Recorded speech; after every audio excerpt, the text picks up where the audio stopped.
Ele cansa.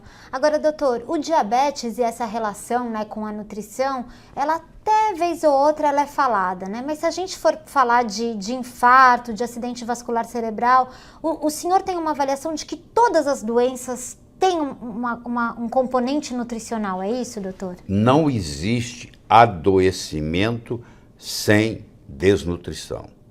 Então, qualquer adoecimento, seja ele qual for, ele tem um componente desnutricional. Está faltando alguma coisa. Por exemplo, está faltando zinco, está faltando selênio, está faltando vanádio, está faltando alguma coisa, principalmente minerais e vitaminas. Na antiguidade, eles foram descobrindo pouco a pouco. Por exemplo, a deficiência de vitamina C causava uma doença chamada escorbuto. Saía uma população de marinheiros numa viagem transatlântica, a metade morria. A metade, menos da metade voltava, porque eles morriam, porque os dentes caíam, eles sangravam e morria de sangramento. Eles tinham escorbuto, porque não tinha jeito de levar frutas frescas na viagem. O Dr. Lind, que era um médico de navio, ele mostrou que se desse meio limão espremido de manhã para metade dos marinheiros e não desse nada para outra metade, aquela metade que ele não deu nada, metade deles morreram. Metade morreu. Aqueles que deu metade de um limão espremido de manhã, nenhum morreu durante a viagem. E ele levou essa notícia de volta para a Inglaterra, para a Marinha Britânica. E passaram-se mais de 200 anos para esse descobrimento ser oficializado. Espremer um limão é melhor do que não espremer nada. Você vê uma coisa tão simples, tão... E o limão continua sendo uma boa estratégia, não é, doutor? Muito boa estratégia. Não é só para isso. O limão, ele, quando você põe ele na boca, ele é ácido. Mas quando você absorve ele, ele é alcalino. E todo resíduo de metabolismo no corpo é ácido. Então nós temos que estar sempre lutando contra uma acidez generalizada. A criança é muito mais alcalina, o velho é muito mais ácido, o idoso. Então você tem que... O pH do sangue é 7,4. É um pH alcalino.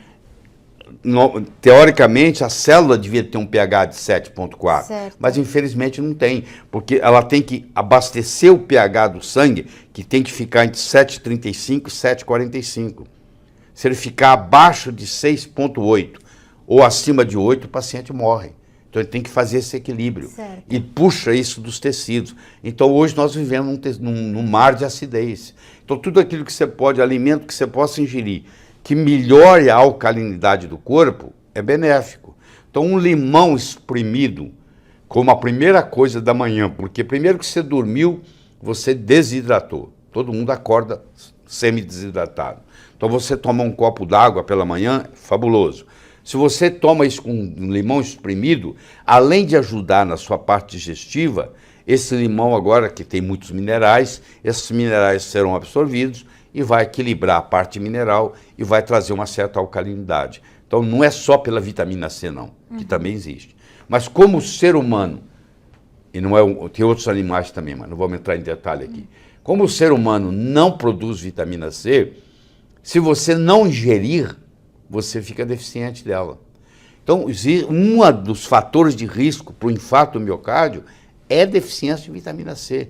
Tem estudos que o Linus Pauling começou e que o pessoal da Holanda continua, mostrando que um dos principais fatores de risco, que não foi estudado pelo Framingham, mas que é avaliado por cientistas sérios, é que a maioria dos pacientes com infarto agudo do miocárdio tem deficiência da vitamina C. E se eles ingerissem ou uma verdura, uma fruta fresca diariamente, eles não teriam esse problema.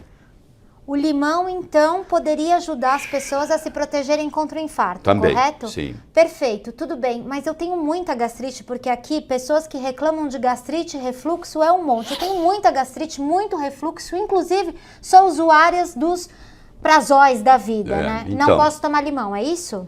Pode sim, não é isso não. Não é isso não. A azia que você sente não é por excesso de ácido clorídrico.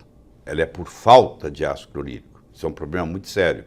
Porque a Zollinger-Ellison, que é o excesso de ácido clorídrico, acontece 1 em 10 mil, que não é o seu caso.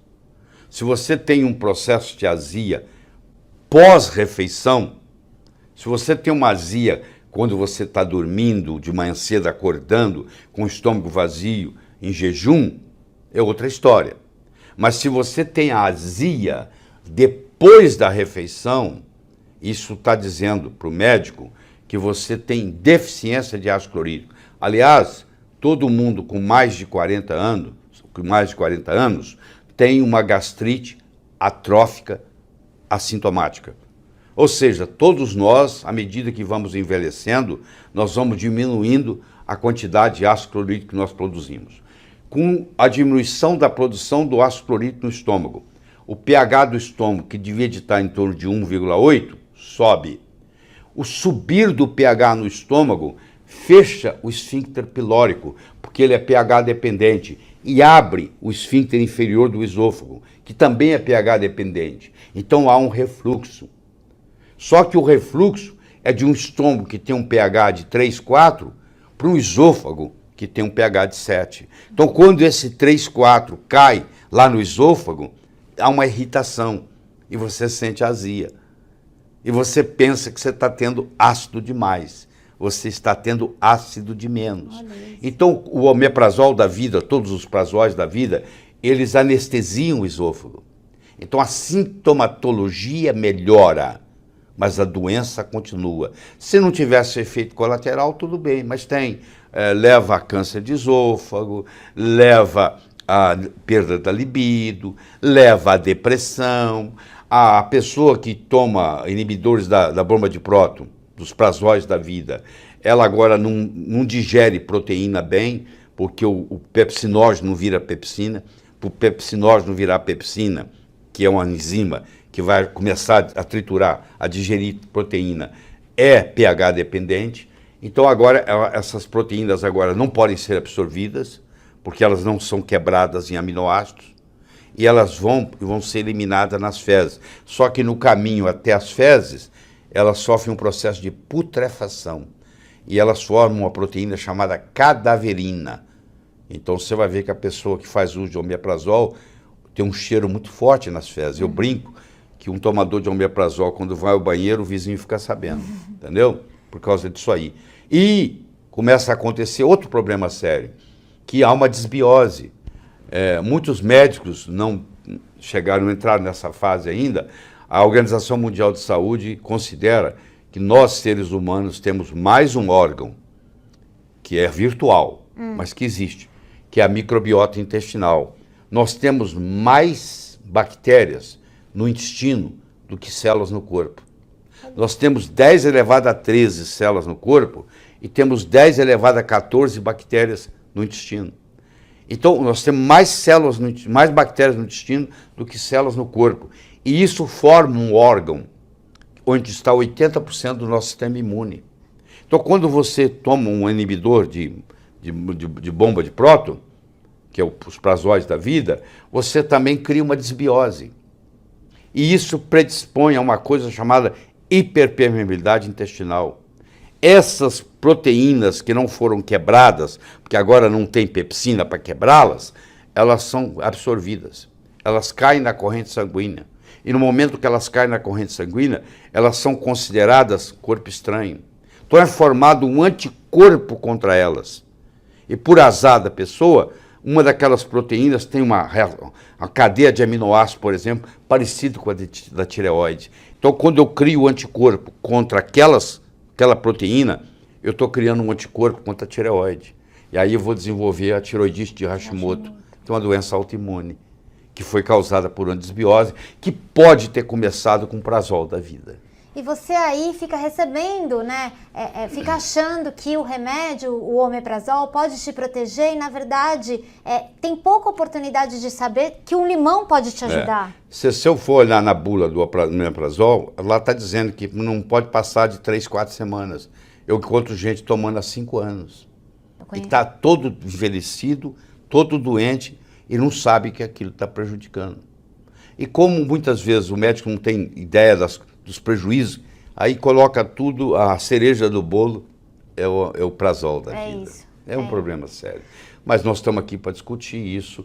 Eu discuto isso nesse cenário aqui discuto no cenário acadêmico, se for preciso.